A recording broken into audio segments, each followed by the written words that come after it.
గ్రామ పంచాయతీలకు కాంగ్రెస్ పార్టీ ప్రభుత్వం అధికారంలోకి వచ్చిన తర్వాత ఒక్క పైసా ఇచ్చిన చెప్పండి. ఇప్పుడు ఒక్క పైసా నాకు తెలిసి దేశంలో ఈ సంవత్సరాల కాలంలో గ్రామ పంచాయతీకి ఒక్క పైసా ఇవ్వకుండా ఉన్న ఏకైక ప్రభుత్వం తెలంగాణలో కాంగ్రెస్ పార్టీ ప్రభుత్వం. ఒక్క పైసా కూడా ఇవ్వలే.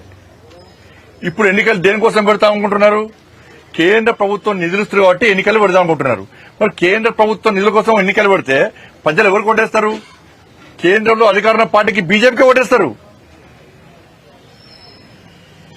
దాని మీద స్పష్టం చెప్పని చెప్పాను. రాత్రిపూట యాత్రలు చేసి ప్రజలను కలవకుండా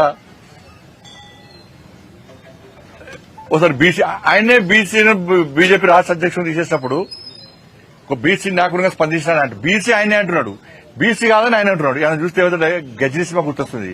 దాని హీరోకు 15 నిమిషాల కంటే ఏం గుర్తురాదు.